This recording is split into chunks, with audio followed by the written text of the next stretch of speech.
जी students, आपने ये जान लिया कि एक्सक्रीशन और इजेशन में क्या डिफरेंस है। आपने ये जान लिया कि हमारे एक्सक्रीटरी सिस्टम में कौन कौन से ऑर्गन्स हैं, और अब आपको ये भी पता चल चुका है कि नेफ्रॉन के स्ट्रक्चर में क्या क्या होता है। तो आज की इस वीडियो में हम ये डिस्कस करेंगे कि अल्ट्रा फिल्ट्रेशन और सेलेक्टिव रीअब्जॉर्प्शन में डिफरेंस क्या है। फिर हम ये डिस्कस करेंगे कि कैसे हमारी किडनी एक इम्पॉर्टेंट ऑस्मो रेगुलेटरी ऑर्गन के तौर पे काम करती है, और अगर किडनी काम ना करे तो क्या प्रॉब्लम्स हो सकते हैं। We will talk about the effect of anti diuretic hormone in detail, और फिर हम किडनी फेलियर के रीजंस को भी डिस्कस करेंगे। So let's switch to our slate. जी बिस्मिल्लाहिर्रहमानिर्रहीम। प्यारे बच्चों, कल हमने आपको ये पूरे नेफ्रॉन का स्ट्रक्चर समझाया, और हमने आपको ये बताने की कोशिश की जब हमारा ब्लड फिल्टर होता है तो कैसे ये ब्लड एफरेंट आर्टरियोल से आता है और यहाँ से चीज़ें अल्ट्रा फिल्टर होने लगती हैं, और फिर हमारे बाउमेंस कैप्सूल में से गुजरता है, और फिर प्रॉक्सिमल कॉन्वोल्यूटेड ट्यूब्यूल में से, और उसके बाद लूप ऑफ हेनले में से, और उसके बाद ये जनाबे वाला लूप ऑफ हेनले से निकलता है, डिस्टल कॉन्वोल्यूटेड ट्यूब्यूल में जाता है, और वहाँ से फिर कलेक्टिंग डक्ट में आ जाता है।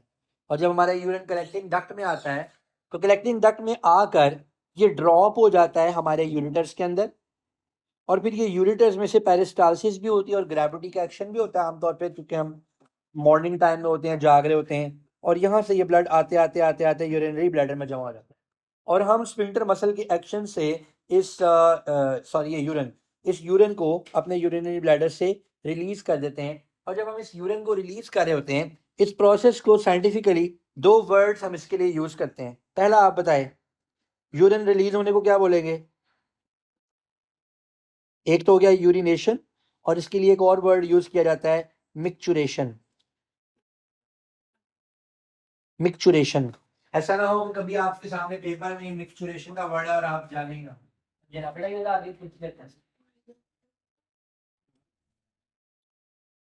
बहरहाल ये यूरिनेशन और मिक्सचुरेशन हो जाती है तो हमारे पास ओवरऑल बेटे जो किडनी है ये बड़ा ही इंपॉर्टेंट ऑर्गन है। ये ऑस्मो रेगुलेशन करवाता है।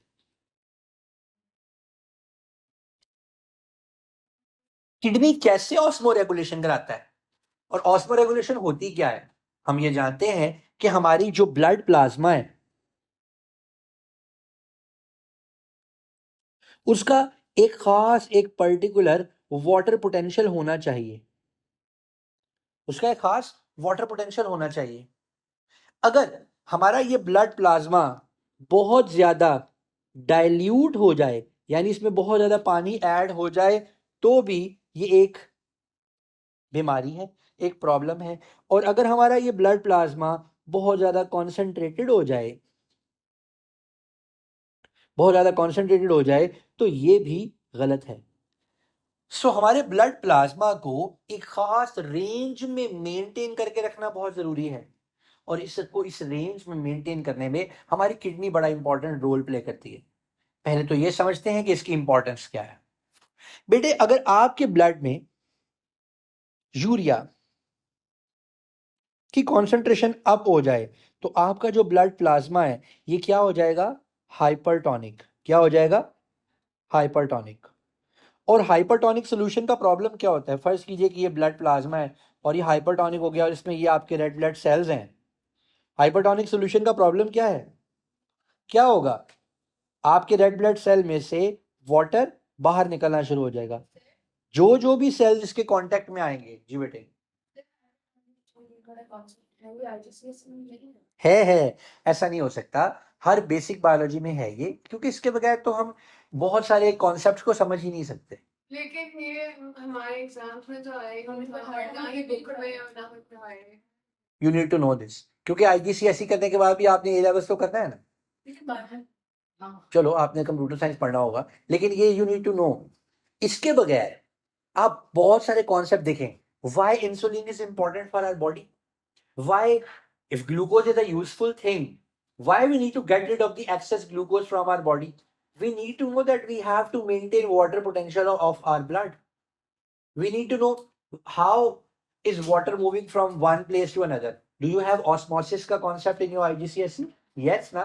तो osmosis हम समझ ही नहीं सकते हैं जब तक हम ये ना अंडरस्टैंड कर लें कि ज्यादा सलूट जहां होता है पानी उस तरफ जाता है, और जहां ज्यादा सलूट होता है हम उस एरिया को क्या बोलते हैं? हाइपरटोनिक। ठीक है जी, hypertonic concentrate, yes, hypertonic concentrate होता है। ये है बेटे, ये बिल्कुल आपके कॉन्सेप्ट उसमें है। अच्छा, अब क्या होगा अगर यहां पर आपके बहुत ज्यादा यूरिया जमा हो जाएगा आपके ब्लड में, तो आपके सेल्स जो हैं ये वाटर को लूज करने लगेंगे, आप सरवाइव नहीं कर सकते। अब इस सारे प्रोसेस के अंदर एक इंपॉर्टेंट हार्मोन का जिक्र करना बड़ा जरूरी है। सो उस हार्मोन का नाम है एडीएच। लिसन बेटा, एडीएच से बनता है एंटी डायूरेटिक हार्मोन। एडीएच का नाम सुनिए, एंटी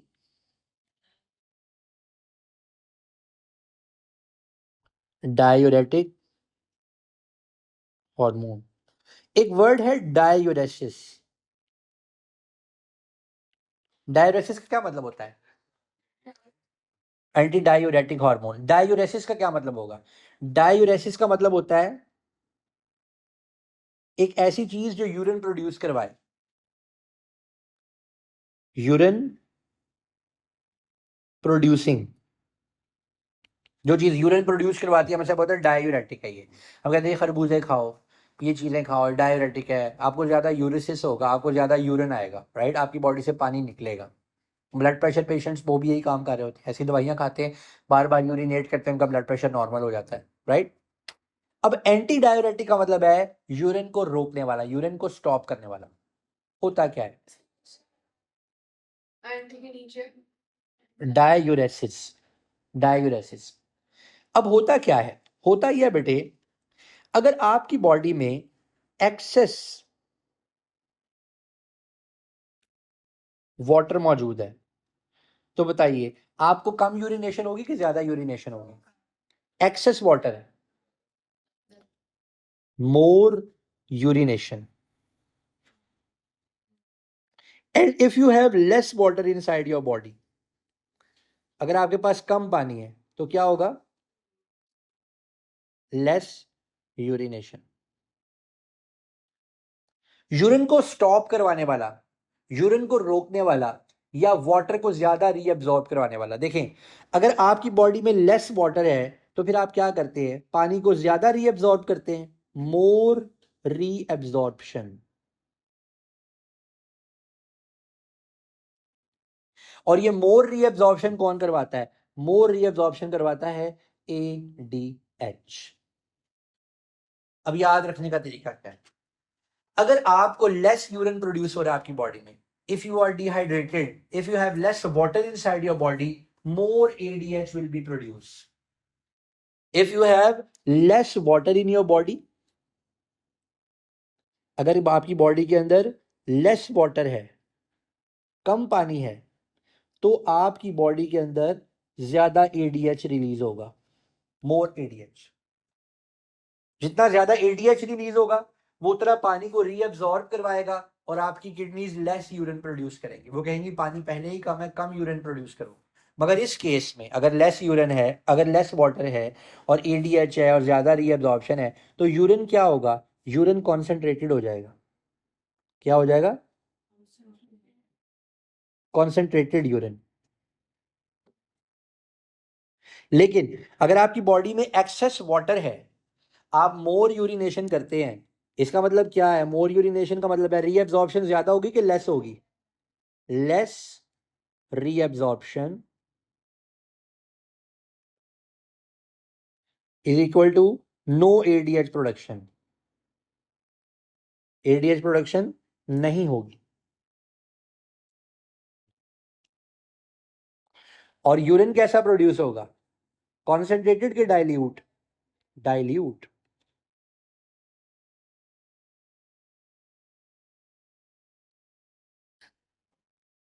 डाइल्यूट यूरिन। अब इस चैप्टर का आखिरी कॉन्सेप्ट रह गया और वो है किडनी फेलियर की रीजंस। कि किडनी फेल, डायलिसिस आपके सिलेबस से निकल चुका हुआ है कि किडनी फेलियर की क्या क्या रीजंस हो सकती हैं। आप बताइए क्या क्या रीजन आपके जहन में है किडनी फेलियर की? जी, ओबिसिटी, और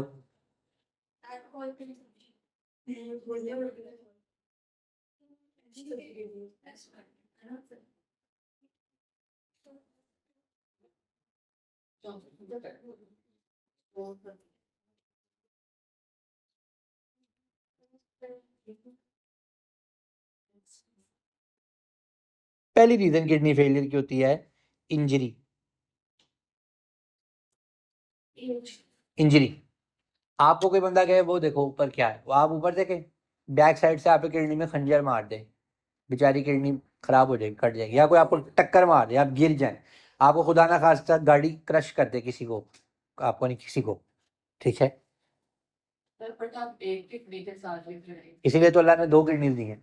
आप एक किडनी के साथ परफेक्ट लाइफ गुजार सकते हैं, आप एक किडनी के साथ परफेक्ट लाइफ गुजार सकते हैं, हम ठीक रहेंगे, हमें कुछ नहीं होगा। वे बताता हूँ। तो पहली चीज क्या है, इंजरी। दूसरी क्या है, हाइपरटेंशन। नो, हाइपरटेंशन का मतलब होता है हाई ब्लड प्रेशर। अगर हाई ब्लड प्रेशर है किसी को तो नेफ्रॉन्स डैमेज होते रहते हैं। Third reason, no, yes. तीसरी चीज है डायबिटीज। डायबिटीज हो तो उसकी वजह से भी किडनीज फेल हो जाती हैं। चौथी चीज है इन्फेक्शन। हो सकता है, कैंसर तो हर चीज को खराब कर सकता है।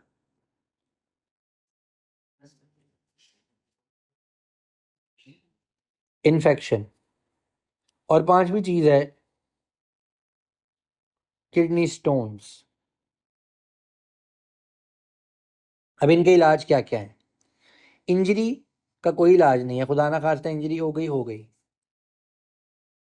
हाइपरटेंशन, आप अपने ब्लड प्रेशर को मेंटेन करें, दवाइयां खाएं, आपका ब्लड प्रेशर मेंटेन रहे।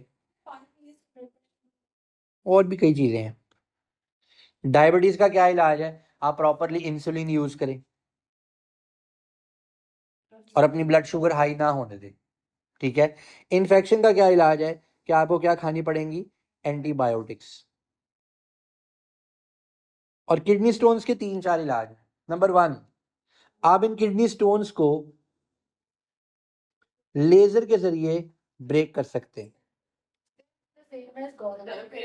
तो आजकल वो हॉस्पिटल में उसके किडनी में स्टोन है, तो उसे क्या कहते हैं, उसका यूरिन भी नहीं आ रहा कोई, तो उन्होंने कहा जब तक यूरिन नहीं आएगा तब तक कोई ऑपरेशन नहीं होगा। और ये बड़ी पेनफुल कंडीशन है, अल्लाह ताला उसके लिए आसानी पैदा करे। सो एक तो आप लेजर के जरिए इसको ब्रेक कर सकते हैं, ठीक है। नंबर 2, आप he is young, I am sure he is young. अच्छा जी। नंबर 2, आप उसको कीमोथेरेपी दे सकते हैं, केमिकल थेरेपी। ये जो दवाई खाते हैं इसको कीमोथेरेपी कहते हैं, दवाई खा रहे हैं, इट इज केमिक, ये कोई बायोलॉजी में ये कुछ नहीं होता, गर्म चीजें ठंडी चीजें। High calorific value and low calorific value होती है, ठीक है। हम जब गर्मी के मौसम में हाई कैलोरीफिक वैल्यू की चीजें नहीं खाते हैं, बादाम काजू, बिकॉज वो हमारा मेटाबॉलिज्म फास्ट कर देते हैं, तो हम नहीं खाते। हम ठंडी चीजें, जिनको हम ठंडी चीजें बोलते हैं, they have low calorific value like watermelon and things like that. जी सर मैंने सुना है कि इसमें जो ज्यादा कोक्स और ज्यादा चीज हो गई उनको भी बिल्कुल हो जाते हैं, उन बिल्कुल हो जाते हैं। मैं आपको बताता हूँ भी क्या किस किस वजह से किडनी स्टोन्स होते हैं। अच्छा, उसके अलावा लेजर है, केमिकल थेरेपी है, या फिर खुदा ना खास्ता इसके लिए सर्जरी करनी पड़ती है। अच्छा, किडनी स्टोन्स जो हैं, बाज लोगों की बॉडी में मेटाबॉलिक मैल फंक्शनिंग आती है, सो उनकी बॉडी में ऑक्सलेट्स, कैल्शियम्स या फॉस्फेट जो हैं वो अक्यूमुलेट होना शुरू होते हैं। किडनी वो फिल्टर है जिससे हर चीज़ ने गुजरना है, इसलिए किडनी में वो चीज़ें जमा होते होते होते होते स्टोन्स बना लेती हैं। अगर किसी की वजह, किसी की किडनी किसी भी वजह से फेल हो जाए तो फिर उसका एक ही इलाज होता है, और वो होता है किडनी ट्रांसप्लांट। उनको किडनी ट्रांसप्लांट की तरफ जाना पड़ता है। और जब तक किडनी ट्रांसप्लांट नहीं हो जाती तब तक वो डायलिसिस एक प्रोसेस है, उसके थ्रू आर्टिफिशियल किडनी के थ्रू अपने ब्लड को वॉश करवा सकते हैं। एक बात इंपॉर्टेंट है एक्सक्रीशन के कॉन्टेक्स्ट में आपको याद रखनी है कि ये जो यूरिया है is formed in liver is carried by blood, is filtered through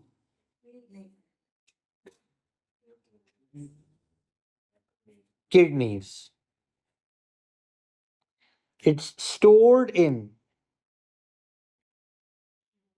urinary bladder, और बॉडी से बाहर कैसे निकलता है? यूरिथ्रा के जरिए, राइट? तो आइए बच्चों, अब हम इसके मल्टीपल चॉइस क्वेश्चंस की तरफ चलते हैं।